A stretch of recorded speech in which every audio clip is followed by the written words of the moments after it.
à tous, bienvenue dans notre matinale d'infos spéciale, résultats et décryptage des élections sénatoriales. Nous vous accueillons dans ce décor inhabituel pour la matinale, ici dans la magnifique salle des conférences du Sénat, à côté de l'hémicycle de la Haute Assemblée, à 2 pas de cet hémicycle. C'est une des plus belles salles de la République, dit-on. Voilà, la majorité de droite sort renforcée de cette élection, un fort renouvellement des élus et un premier revers pour la République en marche du président de la République. Le Parti socialiste a plutôt bien résisté et le PC est en mesure, le Parti communiste, de conserver son groupe parlementaire. On va regarder tout de suite les projections. Ce sont les nouvelles couleurs politiques du Sénat sur les 348 sièges. Voici les projections que l'on avait hier soir. Ce ne sont que des projections. Les Républicains 159, les socialistes 79, l'Union centriste 51, la République en marche 27, le RDSE, le Rassemblement démocratique et social européen 12, les communistes 12, les écologistes 4 et les non-inscrits 4, parmi lesquels on retrouvera 2 élus du Front National. On y reviendra tout à l'heure. 2 invités politiques ce matin. À 7h45, c'est Gérard Longuet, réélu sénateur de la Meuse. Vous savez qu'il est l'ancien ministre de la Défense. Et à 8h, Jacqueline Gourault, qui est ministre auprès du ministre de l'Intérieur, qui a été réélue hier soir sénatrice dans le Loir-et-Cher. Ils seront nos invités politiques, donc à 7h45 et à 8h. 2 envoyés spéciaux en direct de Public Sénat. Marie Brémaud, qui est à Nantes, dans l'Ouest, et Quentin Calmet, qui est à Lille, dans le Nord. On les retrouvera tout à l'heure. Et puis 2 éditorialistes de l'Ouest et de l'Est. Un à l'Ouest, eh bien, c'est Stéphane Vernet, le directeur du bureau parisien de Ouest France. Bonjour, merci d'être avec nous. Bonjour, Stéphane. Et puis Pascal Jalabert du Progrès de Lyon, dans l'Est. C'est un des représentants du groupe EBRA, qui a 9 journaux de presse quotidienne régionale. Bonjour Pascal, vous êtes un régulier de cette matinale d'infos. Tout de suite, on va faire le point avec Julie Hulin de Public Sénat sur le résultat de cette élection et on se retrouve après.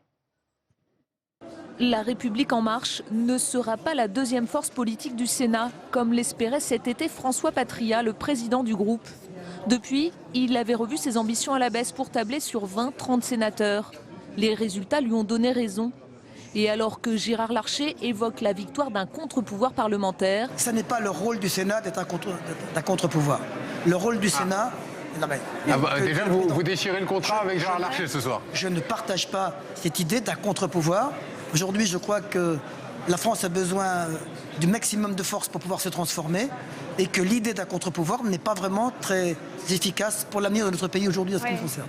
Un coup d'arrêt pour la République en marche dont le groupe au Sénat comptera moins de sénateurs que lors de sa création. Car ce dimanche, c'est bel et bien la prime aux sortants qui a payé, à l'image de la droite qui conforte sa majorité. Vous savez, les grands électeurs, ils vivent au milieu de la population. Et le résultat de ce soir, c'est le reflet particulier, pour une élection donnée, d'une sorte, finalement, de perte de confiance vis-à-vis de l'exécutif. Et puis, c'est rajouter les maladresses, toutes les maladresses depuis 2 mois, qui ont confiné parfois au mépris vis-à-vis des élus locaux. La plus grande victoire est sans aucun doute celle des centristes, qui enregistrent leur plus grande progression. C'est un très beau succès pour la majorité et pour le groupe de l'Union centriste. Et je crois que ça permet de continuer le travail qui est fait sous la présidence de Gérard Larcher depuis maintenant 3 ans. À gauche, les socialistes ont résisté malgré leur division. L'heure est au soulagement. Nous serons le 2e groupe. C'était un objectif et c'est très important, symboliquement, politiquement. Je suis très fier de pouvoir porter le combat d'une opposition socialiste au gouvernement. À gauche toujours, les communistes ont réussi à conserver un groupe avec plus de 10 sénateurs. Donc il s'est passé quelque chose parmi notamment les électeurs de gauche de cette élection qui ont souhaité, je le dis bien, l'entrée de notre groupe. Et je pense que nous serons le cœur de l'opposition à Emmanuel Macron dans le Sénat. Aucun élu en revanche pour le Front National, alors que les écologistes espèrent eux pouvoir recréer un groupe. Si l'équilibre politique au Sénat reste inchangé, le grand jeu des ralliements va maintenant commencer. Combien d'élus centristes se rapprocheront des macronistes? Y aura-t-il un groupe des constructifs au Sénat? Les socialistes réussiront-ils à maintenir une ligne commune? Les tractations ne font que commencer. Pascal Jalabert, bonjour. Bonjour. Vous êtes le Progrès de Lyon ce matin sur ce plateau. Alors, le grand jeu des ralliements a commencé au Sénat ? Alors, ce qu'il faut dire à nos téléspectateurs et à nos auditeurs, c'est que le graphique que l'on a vu ne représentera pas peut-être le Sénat tel qu'il sera dans une semaine. Des projections, hein, Voilà, ce sont des projections, mais il faut voir si en effet un groupe des constructifs se crée au sein des Républicains. Il faut voir tous les élus divers droite, divers gauche, vers qui ils vont se tourner, est-ce qu'ils vont aller vers le centre, vers les RDSE. Donc on risque d'avoir un Sénat avec beaucoup de groupes politiques et peut-être des votes à géométrie variable selon les projets de loi, les propositions de loi. Moi quand même ce que je retiens et qui a été dit, c'est la prime au sortant et l'exigence qu'ont marqué les élus locaux vis-à-vis de leurs sénateurs.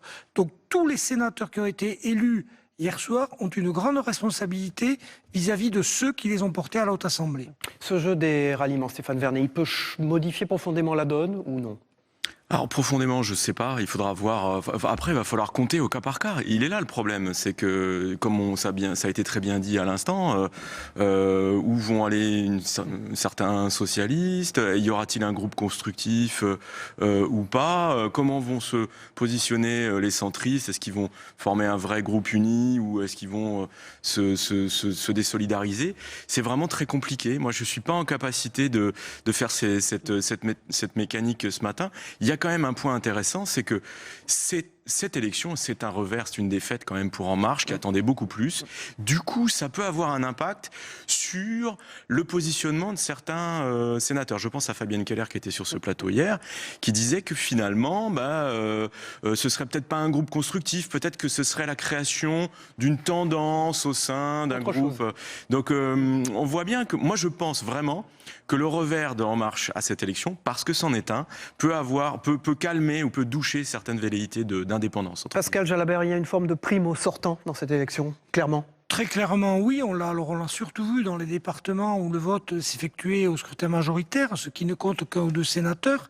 Mais il faut reconnaître que le grand électeur, le maire, le conseiller général, il suit les travaux du sénateur beaucoup plus que le citoyen ne le fait sur le député.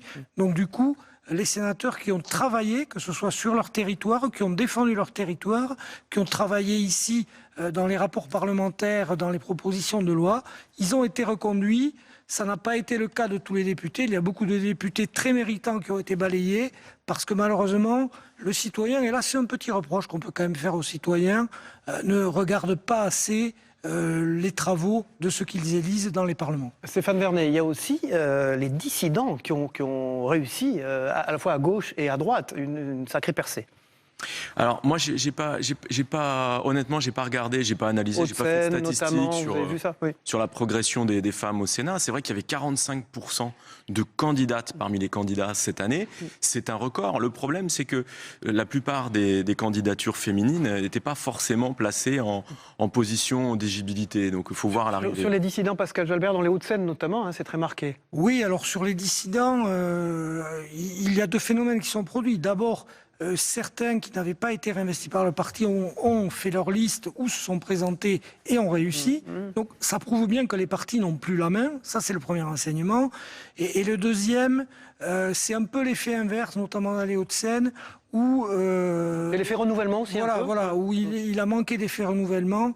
Et donc, le grand électeur a quand même voulu montrer à certains, écoutez, il est temps de passer la main.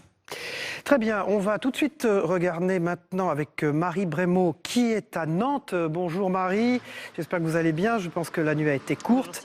On va regarder avec vous ce qui s'est passé dans cette élection. Est-ce qu'on peut parler de cette prime au sortant justement chez vous là-bas ? Oui, pas de grand chamboulement ici en Loire-Atlantique. Et en effet, on peut le dire, dans le département, la prime au sortant a payé, puisque sur les 5 sénateurs élus hier, 4 connaissent déjà la Haute Assemblée. Et c'est plutôt ici la gauche qui est confortée, avec 2 sénateurs socialistes, Yannick Vaugrenard et Michel Meunier, Ronan Dantec, l'écologiste. Autre figure bien connue ici, Joël Guerriau, le centriste, qui repart donc pour un second mandat. Et le nouveau, c'est Christophe Priou, le sénateur désormais nouvellement élu, Les Républicains. Si en Loire-Atlantique, la gauche rafle la mise sur les 5 autres départements de l'Ouest, c'est la droite et le centre qui résistent. C'est le cas dans la Manche, la Mayenne, l'Orne, le Maine-et-Loire et le Morbihan.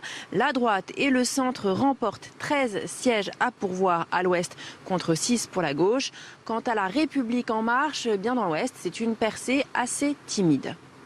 Merci Marie Brémaud, vous étiez à Nantes en duplex et en direct. Stéphane Vernet, c'est votre zone là, Ouest France ? Oui, on a 6 départements à l'ouest qui étaient concernés, donc il y avait 19 sièges à pourvoir et effectivement 11 sortants. Il y a 10 des 11 sortants qui ont été réélus, donc clairement il y a une prime aux sortants. Et je dirais même qu'en Loire-Atlantique, le cas qu'on vient d'évoquer, le seul sénateur sortant qui n'a pas été réélu, c'est André Triard, mais en fait son parti ne l'avait pas choisi, il est allé en dissident et c'est Christophe Priou qui avait été choisi par les Républicains qui a été élu. Donc en l'occurrence, s'il avait eu l'investiture, il aurait été réélu aussi. Il y a très peu de changements en fait dans les étiquettes dans les 6 départements concernés. Alors on passe de l'ouest avec Marie Brémaud, au nord avec Quentin Calmet. Bonjour Quentin, vous êtes en direct de Lille. On va parler du Front National qui n'a pas gagné de sièges supplémentaires. C'est une des leçons de ce scrutin. Bonjour Quentin, à Lille. Oui, tout à fait, puisque dans le Pas-de-Calais, c'était l'une des seules chances de voir un élu frontiste rentrer à la Haute Assemblée. L'autre enseignement pour le Pas-de-Calais, c'est la relative contre-performance pour En Marche, avec un seul siège, là où Jean-Marie Van Leeuwenberg pouvait espérer en voir 2. Dans le département où je me trouve, le Nord, on le sait, il y avait beaucoup de sièges renouvelables, c'était 11 sièges. Après Paris, c'était le département avec le plus de sièges à pourvoir. Et ce que l'on retient, c'est une surprise, que ce soit les centristes de Valérie Létard, le PS mené par Patrick Kanner ou la liste LR menée par Marc-Philippe Daubresse, tous, ils obtiennent 2 sièges, comme le PCF. 2 indépendants et 1 En Marche sortent donc leur épingle du jeu. Et puis Cyril, je connais votre appétit pour la presse quotidienne régionale. Je vous ai apporté la une de la Voix du Nord qui, bien entendu, revient sur les élections sénatoriales avec à l'intérieur cet article sur les sénatoriales avec écrit dans le titre « Des vainqueurs, mais peu de monde pour sauter de joie ». Je vous lis le sous-titre de La Voix du Nord avec de ce scrutin au fonctionnement désuet. Il ressort une photographie assez curieuse du panorama politique à lire donc dans La Voix du Nord aujourd'hui. Merci Quentin pour la une de La Voix du Nord, mais je l'avais moi aussi ici. Pascal Jalabert, vous pourriez s'il vous plaît nous faire un petit commentaire sur ce Front National et puis sur cette contre-performance évidente de La République En Marche. Alors dans le Nord c'est clair, c'est un peu le cas partout. Oui, je vais citer le cas de la Lorraine pour La République En Marche, donc 8 députés, 0 sénateur, voilà, tout est dit.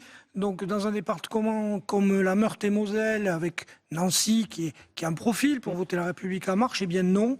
Dans la Meurthe-et-Moselle, les 3 députés sortants de droite ont été réélus et un député socialiste très bien implanté a été élu. En Moselle, cas très intéressant, le président des maires ruraux, qui a fait une liste dissidente, a été élu. Donc on voit bien que les élus ont voulu confier la représentation sénatoriale à des élus qui connaissent les dossiers, qui savent de quoi ils parlent quand ils les ont dans le bureau. Donc, sur le Front National, en effet, on peut aussi parler de contre-performance, puisqu'ils auraient pu espérer un élu dans le Nord. Là encore, les grands électeurs, il y a des départements où le candidat a obtenu moins de voix que Marine Le Pen a eu de parrainage de maire. Donc, du coup, je crois que c'est aussi une contre-performance pour le Front National, qui est minime, mais ça montre que les élus n'ont pas envie d'être représentés par des élus Front National. Pascal Jalabert, pendant que vous parliez, on a vu la une du Républicain Lorrain, un des journaux du groupe EBRA que vous représentez régulièrement dans cette matinale d'info. Voilà, merci Stéphane Vernet de Ouest France. Vous avez une nuit très courte, je vous ai vu tard ici dans cette même salle des conférences et participer toute la journée à notre émission spéciale animée par Public Sénat, par Michael Zamès entre autres, et Rebecca Fitoussi. On va tout de suite maintenant passer notre deuxième invité dans quelques minutes. Avant ça, on va revenir sur le principal fait de la soirée. La République En Marche n'a pas réussi, on vient de le dire, sa percée au Sénat. Pascal Jalabert a expliqué en partie pourquoi. Et on va demander à Jérémy Bonnard pour Public Sénat de nous dire pourquoi. Pour La République En Marche, la journée de dimanche n'a pas été bonne. Le Sénat a résisté à l'exécutif la droite restera majoritaire. Une déception pour François Patriat, le président du groupe. Hier soir, il a tenu à relativiser. Il y a eu beaucoup d'électeurs qui n'étaient pas prédestinés à voter pour les candidats En Marche qui ont voté. Il y a de nombreux départements où des candidats, La République En Marche, échouent à quelques dizaines de voix, parfois même à quelques voix. Donc on aurait pu être plus nombreux. Bien. Maintenant, pour La République En Marche, pour le mouvement, pour le gouvernement, pour le chef de l'État, il s'agit d'une première page. Après la page blanche dont nous sommes partis au mois de juin. Jusque-là, le groupe En Marche possédait 29 sièges au Sénat.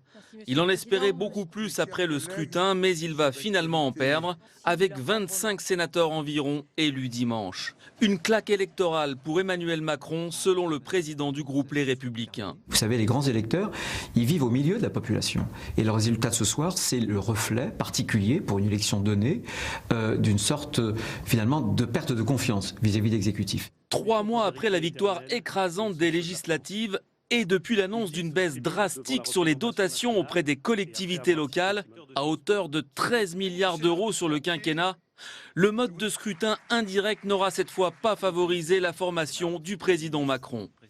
Voilà, retour dans la matinale d'info de Public Sénat avec nos partenaires, la presse quotidienne régionale, les télévisions locales de France, les Indes radios, 130 radios sur tout le territoire français qui est notre partenaire, et TV5 Monde. J'accueille notre premier invité de cette matinale, c'est Gérard Longuet. Bonjour Gérard Longuet, et tout de suite félicitations, vous avez été réélu dans la Meuse et vous êtes ancien ministre de la Défense. Merci d'être avec nous tôt ce matin, après une nuit courte, je le sais. Et puis pour vous interroger à mes côtés, eh bien c'est Mickaël Zamès, le spécialiste politique de Public Sénat. Bonjour à tous. Performeur de l'antenne, presque 8 heures d'antenne hier. Merci Mickaël d'être là ce matin.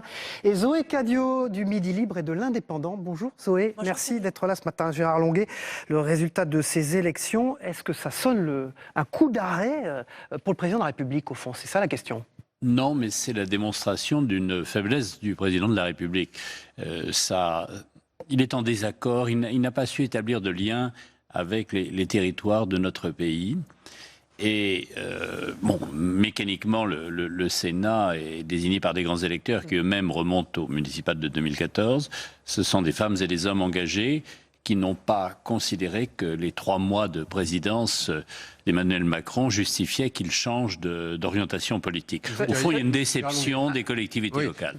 Quand vous parlez de désaccord avec les collectivités, allons plus loin. Est-ce que vous diriez, par exemple, que c'est un désaveu pour le président? C'est un problème d'image. C'est un homme des grandes administrations, des grands services publics de l'État, des grandes banques, des grandes métropoles. Et la France des villes moyennes, des petites villes, du monde rural ne s'est absolument pas sentie comprise par ce président de la République. Je crois qu'il a un véritable effort de compréhension des territoires de notre pays. En tout cas, c'était un non-événement, puisque, paraît-il, il n'y a pas eu de soirée électorale à l'Élysée hier au soir. C'est donc un signe. Oui, alors, il y a aussi une autre réalité. C'est que les institutions de la 5e donnent au Sénat un réel pouvoir d'influence, mais ce n'est qu'un pouvoir d'influence. Il n'y a pas... Le dernier mot appartient à l'Assemblée nationale, nous le savons, et vous savez, journalistes, que nous ne censurons pas le gouvernement depuis la Troisième République. Zoé Cadio. Vous dites justement que le Sénat n'a pas vraiment de poids réellement, puisque c'est l'Assemblée nationale qui a le dernier mot. Mais pourtant, le président Larcher s'est déjà posé hier soir comme l'opposition, au moins parlementaire, et il disait qu'il la voulait constructive. Est-ce que vous pensez comment peut se formuler cette opposition? C'est exactement le correspondant de cela. Comme nous n'avons pas le dernier mot, et c'est normal au regard de l'Assemblée nationale, nous avons à la convaincre. Et donc nous sommes naturellement des gens positifs qui essayons de trouver une solution qui soit bonne pour le pays et conforme à nos convictions.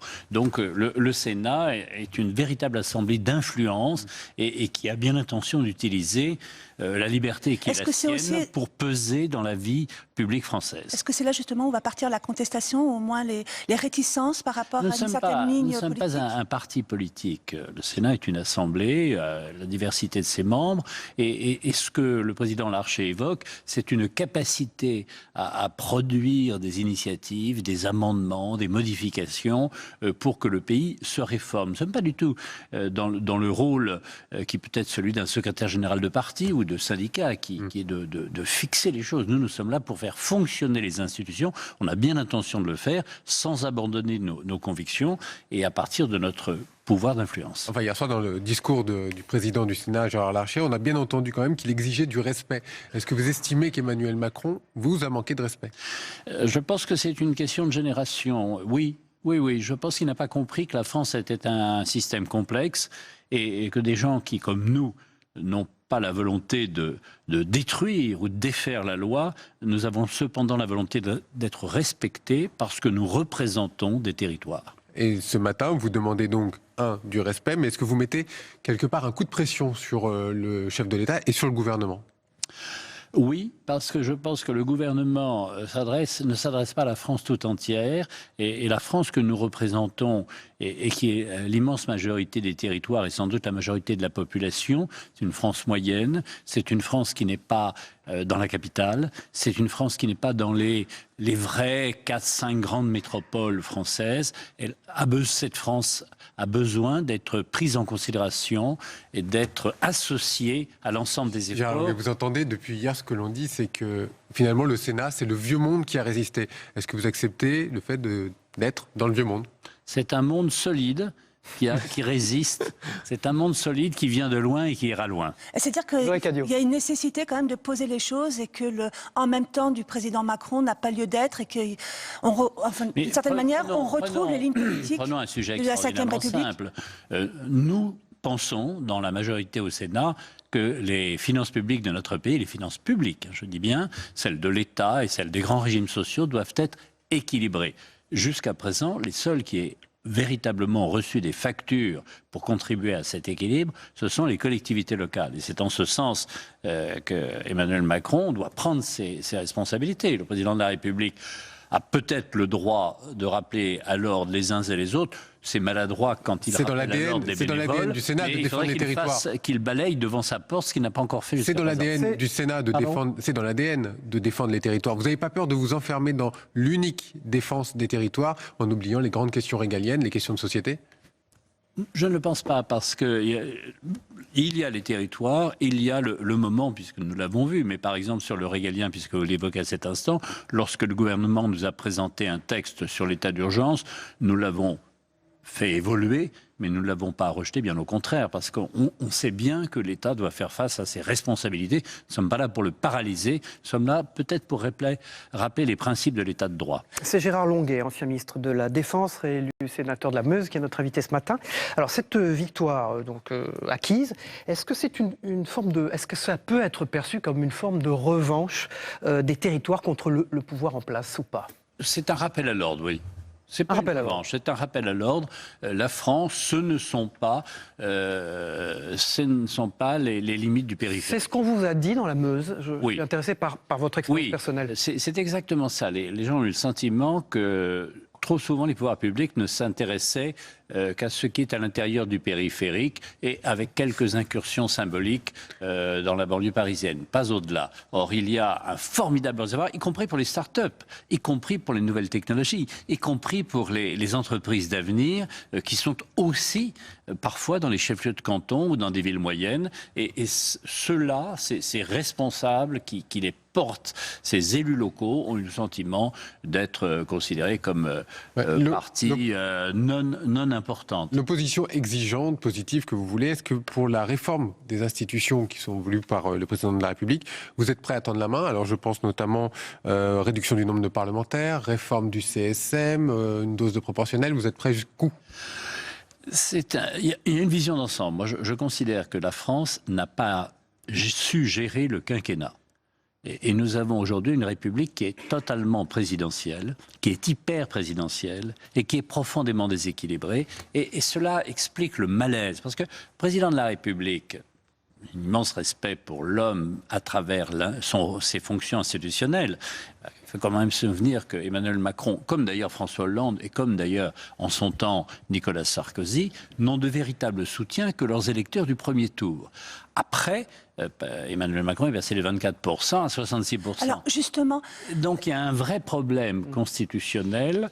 Comment faire vivre la majorité des Français qui n'ont pas choisi au premier tour le président de la République et qui ont le sentiment de ne plus exister au lendemain Alors de ce justement, premier comment tour. vous allez faire vivre cette majorité au Sénat, la majorité de droite, et est-ce que vous êtes favorable ou pas à la construction d'une certaine manière d'un groupe? Est-ce que vous redoutez plus exactement l'émanation d'un groupe LR constructif comme on l'a vu à l'Assemblée nationale? Alors, je ne le redoute pas du tout. Je pense que ce serait une erreur pour les collègues qui auraient cette tentation, parce que notre force est notre liberté, justement. Et se définir comme suivant le gouvernement, c'est perdre sa liberté. Aujourd'hui, au groupe républicain auquel j'appartiens, j'ai une très grande liberté vis-à-vis du gouvernement. Je sais que je pourrais voter les textes qui me satisfont. Et par exemple, sur le travail, sur la flexibilité du travail, sur le coût du capital, j'ai aucune raison de combattre le gouvernement. J'ai même envie de le soutenir, parce qu'au moins ça mérite de la clarté. En revanche, sur d'autres sujets, je serai en désaccord. Si je perdais cette liberté que me donne mon appartenance au groupe républicain, si j'étais caporalisé, y compris par le parti politique. Je n'ai pas du tout l'intention d'être caporalisé par le parti politique républicain. Il y a un risque. À ce moment-là, pas droit dans vos bottes. Je cesserai d'être un sénateur utile. Un sénateur utile, c'est un parlementaire qui utilise son expérience au service d'un pouvoir d'influence. On dit que le Sénat a une production législative de très grande qualité. C'est votre avis aussi? C'est en général l'avis des commentateurs, et donc je me réfugie. En tant que Moi, à sénateur. titre personnel, oui. Je pense que le travail en commission, pour avoir siégé 4 fois à l'Assemblée nationale et pour être à mon 3e mandat de sénateur, je suis exactement ce qu'Emmanuel Macron combat, c'est-à-dire un permanent de la politique, mais ce sont les électeurs qui l'ont voulu ainsi, et puis aussi ma passion personnelle. Je pense que nous avons un bon travail et surtout des relations humaines qui permettent de progresser. C'est-à-dire que nous ne sommes pas nécessairement dans l'affrontement. Et dans un pays qui a besoin de se rassembler, je crois que le type de comportement humain qui est celui des sénateurs est plutôt une valeur ajoutée pour la République. Permettez-moi de revenir sur ce que vous disiez sur la caporalisation. Est-ce que l'élection à la présidence des LR va certainement peut-être avoir des incidences au Sénat? Et je pense notamment à la pression qui pourrait être mise ces derniers jours. Je pense profondément que le parti politique a une mission différente des groupes parlementaires, et les groupes parlementaires ont besoin de leur autonomie. En tous les cas, celle du Sénat, je la défendrai. Voterez-vous le renvoquer? Voterez-vous pour le renvoquer? Le renvoquer a une capacité, une énergie, ce qui est la condition nécessaire pour réussir une carrière politique. Ce n'est pas suffisant. Il faut une stabilité dans la ligne. Et une stabilité dans le comportement. Or, Laurent, jusqu'à présent, que je connais bien et que j'écoute et que je lis avec beaucoup d'intérêt, manifestement, depuis sa première élection législative, cherche sa voie. Et moi, j'aurais une dernière question. Est-ce que vous avez été surpris par le fait que le Front National n'ait pas de nouveaux sénateurs? Je ne vais pas être surpris, j'étais réjoui. D'accord. J'étais réjoui parce que le Front National, juste les rares interventions du Front National au Sénat, entretiennent cette idée de conflit, d'apocalypse, qui est exactement le contraire de la valeur ajoutée du Sénat, qui est de faire parler entre eux des femmes et des hommes d'expérience. Gérard Longuet, il y a aussi l'actualité internationale, notamment européenne, avec en Allemagne la victoire d'Angela Merkel. Un 4e mandat consécutif pour la chancelière s'annonce. Une élection marquée tout de même par l'entrée historique de l'extrême droite. Est-ce que c'est le prix de sa politique en matière d'immigration qui est payé par le Bundesrat? Oui. Je pense que l'Allemagne a été... c'est un pays fascinant, parce qu'il est profondément sérieux, profondément responsable et profondément interrogé par son environnement européen. Il a su, ce pays, régler ses relations avec l'Est européen, avec lesquels l'histoire pouvait laisser un héritage négatif, et l'affaire des réfugiés est un vrai sujet. C'est un pays qui a une démographie négative et qui est, pour une fraction de son opinion, terrorisé par l'idée, je vais prendre un mot français, du remplacement, c'est-à-dire d'une population qui ne serait plus complètement la sienne. Et cela s'exprime par, comme ce sont des gens qui sont assez directs et qui en général appellent un chat, vous avez en une élection les résultats de la lente progression de 20 ans de Front National. C'est un vrai sujet et c'est une véritable difficulté. J'ai confiance dans la CDU-CSU et dans Madame Merkel pour reprendre la main, mais aujourd'hui, elle paye les images d'un pays inquiet sur son avenir et qui voit ses enfants diminuer et son identité fragilisée. Merci Gérard Longuet, ancien ministre de la Défense. Félicitations pour votre réélection dans la Meuse. Merci d'avoir été l'invité de cette deuxième partie de la matinale d'info. Dans quelques minutes, on va recevoir Jacqueline Gourault, ministre auprès du ministre de l'Intérieur, elle aussi réélue sénatrice du Loir-et-Cher. A tout de suite avec Jacqueline Gourault, mais tout de suite on va faire le point sur les personnalités politiques qui ont été élues au Sénat avec Stéphane Chamalia pour Public Sénat justement. La droite conforte sa majorité sénatoriale grâce à l'élection de certains de ses poids lourds. Philippe Bas, président de la Commission des lois, et Jean Bizet, président de la Commission des affaires européennes, sont réélus. Tout comme Marc-Philippe Daubresse et Édouard Courtial, deux anciens ministres. Pas de surprise pour Gérard Larcher qui brigue un nouveau mandat de président du Sénat. Le 2 octobre, je présenterai à mes collègues ma candidature à la présidence du Sénat. Parmi les sénateurs élus, 4 anciens ministres de François Hollande viennent grossir les rangs socialistes. André Valigny, Laurence Rossignol, Jean-Marc Todeschini et Patrick Kanner. Les communistes, eux, sauvent leur groupe politique grâce notamment à la réélection de Pierre Laurent et Éliane Assassi. Les électeurs de gauche de cette élection qui ont souhaité, je le dis bien, l'entrée de notre groupe. Et je pense que nous serons le cœur de l'opposition à Emmanuel Macron dans le Sénat. Jacqueline Gourault, seule ministre candidate, a également remporté un siège dans le Loir-et-Cher sous l'étiquette MoDem. Les centristes de l'UDI sortent renforcés avec la réélection de Nathalie Goulet ou Vincent Capo-Canellas. Voilà, eh bien on poursuit cette matinale d'info avec Jacqueline Gourault, je vous l'annonçais il y a un instant, ministre auprès du ministre de l'Intérieur et réélue sénatrice. Bonjour, merci d'être avec nous ce matin. Votre interview politique animée par Mickaël Zamès de Public Sénat, le spécialiste politique, et Zoé Cadio du Midi Libre et de l'Indépendant sera retransmis sur les sites internet de la presse quotidienne régionale, sur les télévisions locales de France. Nous réalisons cette émission en partenariat avec TV5 Monde et les Indés Radio, c'est 130 radios sur le territoire français qui nous ont rejoints. Jacqueline Gourault, j'ai une question à vous poser. Est-ce que ces élections sénatoriales, eh bien, c'est une victoire aujourd'hui pour la majorité sortante et donc par conséquent pour vous en demi-teinte? C'est une victoire pour tous ceux qui ont gagné. Et nous sommes nombreux au groupe centriste à avoir été réélus ou élus et je me réjouis que le centre progresse dans notre pays et dans notre belle assemblée qu'est le Sénat. Alors, Madame ministre, auprès du ministre de l'Intérieur, une question d'actualité avant que Mickaël Zamès et Zoé Cadio ne reviennent sur ces élections sénatoriales. Vous savez qu'il y a des mouvements importants avec une menace de blocage des dépôts de carburant. Est-ce que vous pensez que la France peut être bloquée? Est-ce que vous demandez le déblocage de ces lieux vous-même, en tant que ministre, auprès du ministre de l'Intérieur? Je pense que la situation de la France doit être partagée, je dirais, par tous. La France est encore dans une situation, comment dire, difficile sur le plan économique. Et même si on sait qu'il y a une relance qui est là, un début de redémarrage de l'économie, je pense que tous les acteurs doivent comprendre qu'il faut passer par une solidarité, par des efforts pour remettre notre pays sur les rails, pour que le chômage baisse. Et donc, je pense que les routiers doivent comprendre aussi cela. Et je leur demande, bien sûr, vous leur demandez ce matin, de ne pas bloquer le pays. Le pays a besoin, comment dire,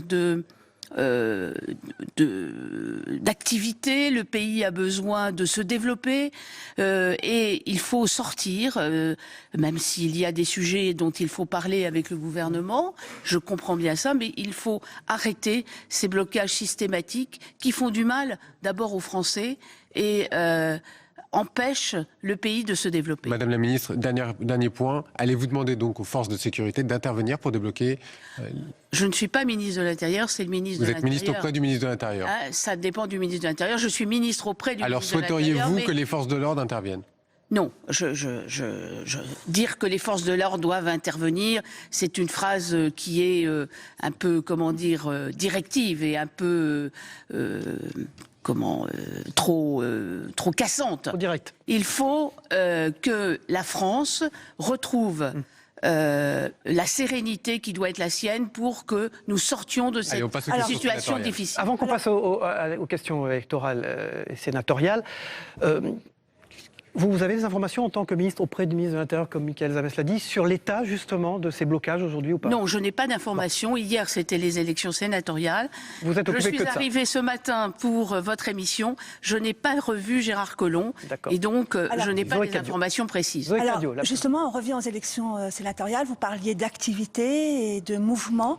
Comme au vu des résultats des élections, le Parti centriste a vraiment bien réussi. Comment vous voyez son action et est-ce que vous pensez qu'elle doit s'imposer ou participer à la construction politique de ce pays? Ça, je crois que le centre doit participer à la reconstruction politique de ce pays.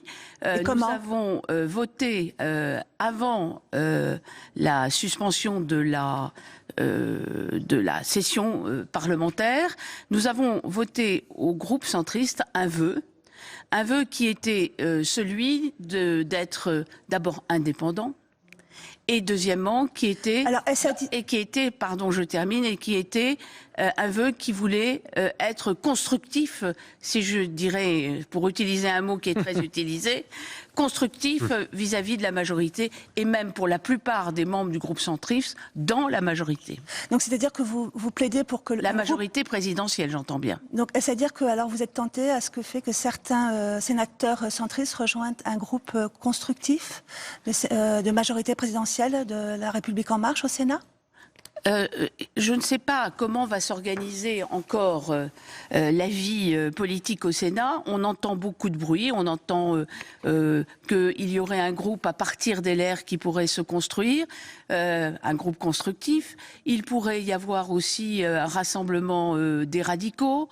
On me dit aussi qu'il y a un certain nombre de mouvements qui se passent du côté du PS. Je ne peux pas aujourd'hui vous dire quels seront les mouvements exactement. Ce que je sais, c'est qu'il y a un groupe centriste qui est là, qui est fort, qui s'est élargi et qui va, dans la majorité présidentielle, jouer un rôle très important. Jacqueline Gouraud, le président de la République a dit hier soir à des proches que les Français ne s'étaient pas passionnés pour cette élection. Est-ce que vous estimez que le président de la République a enjambé cette élection ? L'élection sénatoriale n'est jamais une élection qui passionne les Français. Ça n'est pas la première fois qu'on le constate, parce que c'est une élection au suffrage universel indirect et que donc les Français ne se sentent pas concernés directement. Je crois que c'est une permanence. Quant au président de la République, il a un grand respect pour le Sénat, il est très attaché au bicamérisme et il entend bien qu'au Sénat, il y ait une relation forte entre le gouvernement et le Sénat pour faire voter les lois qui sont nécessaires à notre pays. Est-ce que vous estimez ce matin que la réforme constitutionnelle appelée des vœux du président est morte et enterrée ? Non, pas du tout. Je ne le considère pas parce que considérer que tout est mathématique n'est pas une bonne manière de regarder la vie politique et celle du Sénat. Et en particulier celle du Sénat. D'accord, mais donc ça va jouer comment, texte par texte ? Je pense que oui, texte par... Il va falloir trouver des majorités. Je pense que texte par texte, ça a toujours été comme ça au Sénat. Depuis le temps que j'y siège, je connais le Sénat. C'est texte par texte que les choses vont se faire.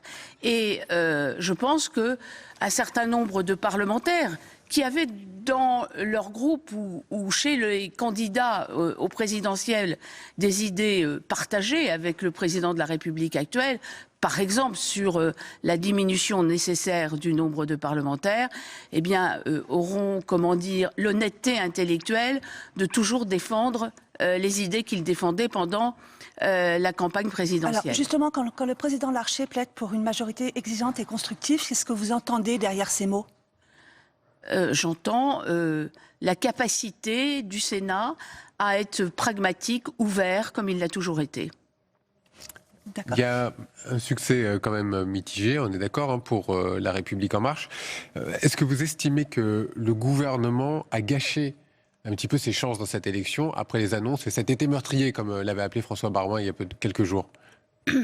François Baroin a toujours des expressions politiques assez violentes. Il devrait faire attention parce que les maires de France ne sont pas forcément sur cette ligne-là. Alors bien sûr, il va être élu président de l'association des maires de France parce que le système est tellement cadenassé que il n'est pas possible. Vous lui dites quelque part ce matin de faire attention à ce qu'il dit. Il devrait faire attention parce que je crois que les Français sont conscients des difficultés que notre pays connaît et ils ont le sentiment qu'il faut que la France soit unie devant les difficultés. C'est un peu une mise en garde que vous prononcez ce matin. Non, mais je trouve qu'il y a... Bon, prenons les emplois aidés dont vous venez de me parler tout à l'heure. Dans le programme de François Fillon, il était écrit la suppression des emplois aidés, ce qui n'est pas, bien évidemment, oui, mais c'est pas ce qu'il vous la volonté reproche. du président de la République aujourd'hui. Et donc, quand on a entendu François Baroin, enfin, vraiment avoir des propos extrêmement forts et durs sur ce sujet, on a l'impression que les gens sont complètement amnésiques. Ils sont capables de dire un jour quelque chose et le contraire le lendemain. Moi, je n'aime pas cette politique, je le dis simplement, et je connais bien François Baroin, je crois qu'il aurait intérêt à réviser un petit peu, parfois, cette manière très violente et heurtée de toujours faire de la politique politicienne. Alors justement, Jacqueline Gourault est notre invitée ce matin, elle est ministre auprès du ministre de l'Intérieur, élue sénatrice hier soir. Jacqueline Gourault, vous parliez de François Baroin, est-ce que vous souhaitez la constitution d'un groupe constructif venu des Républicains au Sénat? Moi, je ne souhaite rien. C'est à eux de décider. Ça n'est pas moi, justement, qui vais porter des jugements. Simplement, je sais... Vous en avez porté un sur François Baroin, là. Je sais simplement, chez les Républicains, qu'il y a des gens qui, autrefois, étaient à l'UDF. Et qui, naturellement, se retrouvent dans une position beaucoup plus proche des centristes que celle de LR. D'ailleurs, quand on entend, et j'entendais hier l'ancien président du groupe LR du Sénat sur les radios, qui s'évertue en permanence à dire la droite et le centre. Pour la centriste que je suis, c'est quelque chose qui est assez horripilant, si je puis dire. Ça vous fait mal d'entendre ça? C'est assez horripilant parce qu'il y a la droite en France et elle défend ses valeurs, elle est respectable, que l'on laisse le centre vivre et que on le laisse sur ses valeurs et sur ce qu'il a toujours défendu dans la vie politique. Excusez-moi, mais est-ce que votre réflexion n'est pas surprenante, sachant que vous appartenez dans un gouvernement qui est ni de droite ni de gauche, et que revendiquer en fin de compte l'identité centriste au Sénat n'est pas un peu schizophrène d'une certaine manière? Ah non, c'est pas du tout schizophrène, madame. Je ne crois pas du tout être schizophrène. Le centre est une vraie famille politique en France. Elle fait partie du paysage politique depuis de longues années, avec des valeurs héritées notamment de la résistance. Nous y sommes très attachés, héritées de la démocratie chrétienne. Et je crois que les majorités se construisent à partir de plusieurs familles politiques, tout en se respectant. Cette volonté toujours de mettre tout le monde dans un même paquet est quelque chose qui, à mon avis, réduit la vie politique française. Donc, quelque part, vous demandez une forme d'indépendance vis-à-vis de la droite, si on vous comprend bien, et la recomposition qui a lieu aujourd'hui au Sénat, car on voit bien un Sénat presque éclaté qui pourrait venir, ou un nouveau Sénat, va favoriser, selon vous, un centre fort? Je crois que le centre a toute sa place dans la vie politique française et qu'effectivement, il faut que la spécificité du centre, c'est-à-dire d'être un équilibre dans la vie politique française, soit respectée. Et comme nous l'avons vu hier, eh bien, les grands électeurs ont souhaité qu'il y ait un centre fort. Le centre meilleur allié d'Emmanuel Macron? Vous savez très bien, comme moi, n'est-ce pas, qu'il faut respecter les sensibilités de chacun, autant à l'extérieur, c'est-à-dire dans les composantes de la vie politique française et il faut respecter aussi chacun à l'intérieur même d'un groupe. Et par exemple, dans le groupe centriste, il y a les Modem qui font partie de la majorité présidentielle. Allons jusqu'au bout. Est-ce que vous souhaitez un candidat à l'élection du plateau, donc la présidence du Sénat, venu des rangs centristes? On verra comment les choses se passent. En même temps, il y a des réalités politiques. On sait très bien que Gérard Larcher est un président qui a de grandes chances d'être réélu président du Sénat. Nous verrons au groupe centriste. Je ne serai pas là, je n'y siégerai pas.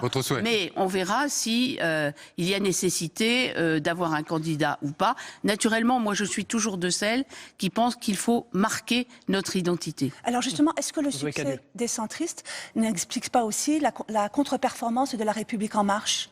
Pardon, excusez-moi. Je disais, est-ce que le succès des centristes n'explique pas aussi la contre-performance de La République En Marche? Non, je ne crois pas. Je ne crois pas. D'abord parce que nous sommes sur un électorat qui, en fait, a été élu en 2014. Je vous rappelle qu'en 2014, La République En Marche n'existait pas. Et donc, oui, d'accord, mais il y avait plusieurs sénateurs qui avaient rallié La République En Marche. Et il y a eu un groupe qui a été constitué par M. Patriat. Oui, bien sûr.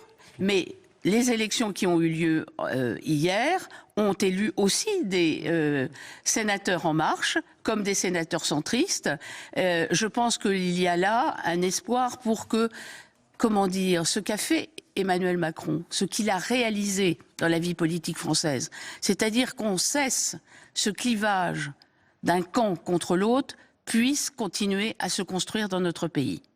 Jacqueline Gouraud, qui est notre invitée ce matin dans Territoire d'Info, cette matinale spéciale à l'occasion du résultat des élections sénatoriales. Vous êtes la seule ministre éligible en lice, avec un succès personnel. Vous avez été réélue, je le disais tout à l'heure, dans le Loir-et-Cher.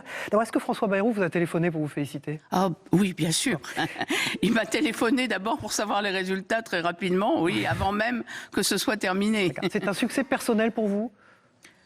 C'est un succès, oui. Enfin, on ne veut pas paraître trop immodeste dans ces choses-là, mais c'est le résultat de longues années de travail, de présence très importante sur le terrain. Peut-être la reconnaissance d'un lien que j'ai su tisser avec mon département et avec les élus. Et puis c'est aussi, je crois, la reconnaissance d'un travail.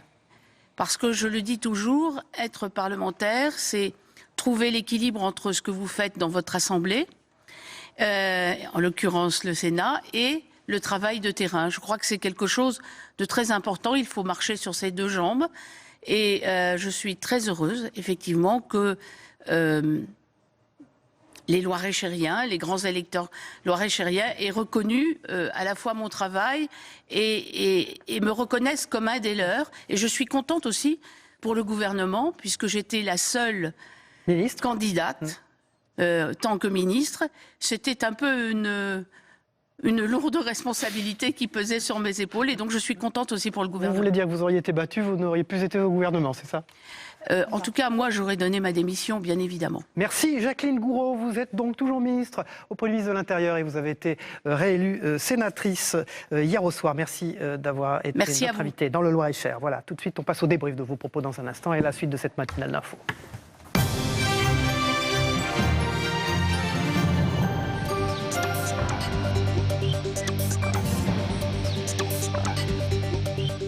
Voilà, je le disais, suite de notre matinale d'info avec le débrief des propos de nos deux invités, Gérard Longuet, sénateur de la Meuse, ancien ministre, et Jacqueline Gouraud, sénatrice qui a été réélue donc, du Loir-et-Cher et ministre auprès du ministre de l'Intérieur. Merci Stéphane Vernet d'être à nouveau présent de Ouest France et merci Pascal Jalabert du Progrès de Lyon d'être présent également. Alors on démarre tout de suite avec les propos de Gérard Longuet sur Laurent Wauquiez. Vous avez entendu Pascal Jalabert. Laurent Wauquiez, il se cherche, a dit Gérard Longuet. Laurent Wauquiez, je pense qu'il s'est bien trouvé. Hein. Il a fixé un cap, il a fait sa montée du Mézenc comme chaque année. Il va être président du Parti Les Républicains. Pour le moment, il imprime une ligne qui est plutôt à droite, mais il ne faut pas oublier quand même que Laurent Wauquiez vient de Haute-Loire, un département centriste. Et que dans sa majorité régionale en Auvergne-Rhône-Alpes, il y a les centristes. Donc, je pense que Laurent Wauquiez, c'est quand même vers où Alors, il va. c'est intéressant ce qu'a dit Gérard Longuet, parce qu'il faut le mettre à l'aune de ce qui s'est passé pour ces sénatoriales. Bien sûr. Qu'est-ce que vous pensez que les Républicains peuvent faire? Est-ce que d'abord on va voir l'émergence aussi d'un groupe des constructifs? Alors, on a senti ce matin que ça va être compliqué. Je pense que ça va être compliqué parce que on a une union centriste qui est quand même très forte, même si elle va être amputée de quelques éléments qui se sentiront mieux logés chez les RDSE. Donc probablement on aura un groupe centriste fort, un groupe RDSE quand même important. Donc je vois mal le groupe LR éclater comme à l'Assemblée. Ça a du sens à l'Assemblée nationale, ça en a moins au Sénat. C'est votre avis, Stéphane Vernet? Totalement, complètement. Et je pense, on a aussi écouté entendu Madame Gouraud dire que elle entendait des bruits. Et donc on en est là ce matin. C'est-à-dire que je pense que tout le monde s'est réveillé en se disant alors qu'est-ce que je fais, comment je me positionne. Et il y a des tractations en cours. Moi, j'aimerais bien être ce que les Américains appellent a fly on a wall, c'est la mouche sur le mur, et pouvoir écouter ce qui se dit sans être vu. Je pense que il doit y avoir beaucoup de bruit en coulisses. Alors, on voit, pendant que vous parlez, Stéphane Vernet, les résultats des projections, en tout cas, les Républicains 159, les Socialistes 79, l'Union centriste 51, la République en marche 27, RDSE, c'est le Rassemblement démocratique et social européen 12, les communistes 12 et les écologistes 4 et les non-inscrits 4, parmi lesquels il faut compter le Front National. Alors, le Front National... Bon, c'est une contre-performance pour vous, Pascal Jalabert? Oui, parce qu'ils n'ont pas d'élus supplémentaires. Bon, après, c'est pas une élection qui est prioritaire pour eux et qui n'est pas dans leur ADN. Ils ne pèseront pas, ils n'ont jamais pesé au Sénat. Vous savez, le Sénat, c'est une assemblée de modération et je crois qu'elle va le démontrer. C'est-à-dire que sur certains textes, on peut avoir beaucoup d'élus, les Républicains et même le président Larcher, qui soit constructif, entre guillemets, et qui bonifie également certains projets de loi et certaines propositions de loi. Alors, ce que vous dites va exactement dans le sens de ce qu'ont dit nos invités. On revient au débrief. À la fois Jacqueline Gouraud, ministre auprès du ministre de l'Intérieur, sénatrice, et Gérard Longuet, réélu sénateur. Ils ont dit, au fond, au Sénat, on peut se parler entre groupes politiques. Il y a une espèce presque de politesse républicaine. Stéphane Vernet, ça va compter dans cette semaine de tractation quand même qui va arriver, là?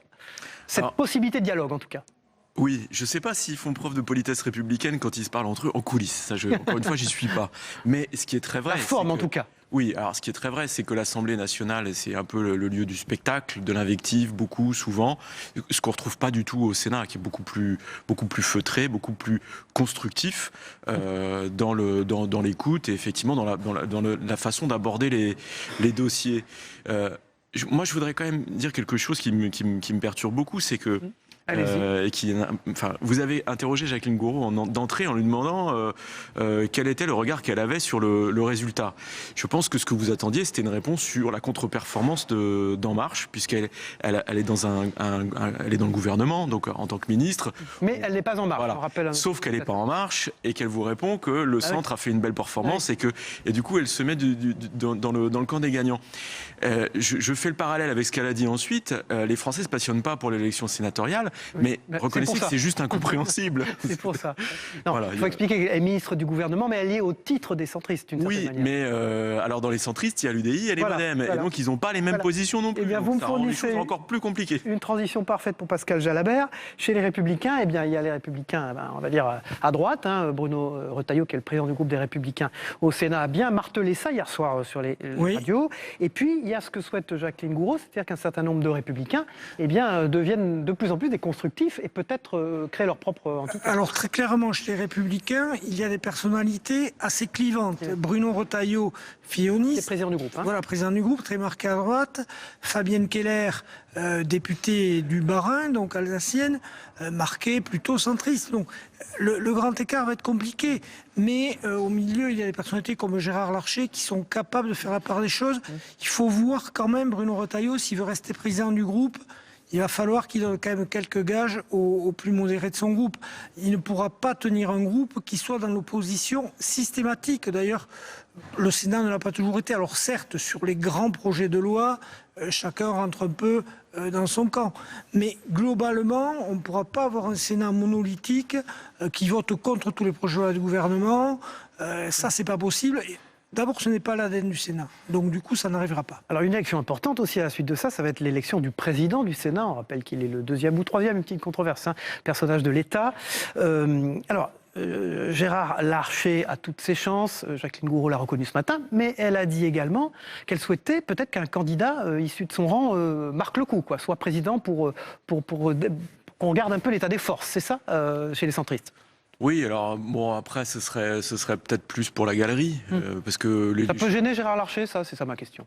Moi, je pense pas. Enfin, il faudrait lui poser la question à lui, mais à mon avis, c'est une autoroute. Il a un boulevard devant lui. Et c'est quelqu'un qui fait l'unanimité, qui a démontré sa capacité à rassembler, à travailler. Enfin, et moi, je pense qu'il sera reconduit, à la présidence du Sénat sans problème. Oui, et puis il a acquis hier une légitimité, hein, c'est-à-dire que dans son département, il est le seul de toutes les listes, de tous les départements, il y avait beaucoup d'élus à proportionnelle, à passer tous ses élus et à écraser toute dissidence. Donc il a quand même gagné une légitimité chez lui, auprès des élus locaux. Tout le monde ici sait qu'il travaille beaucoup, franchement. Et Édouard Philippe et Emmanuel Macron n'auraient pas intérêt à avoir un autre président que Gérard Larcher.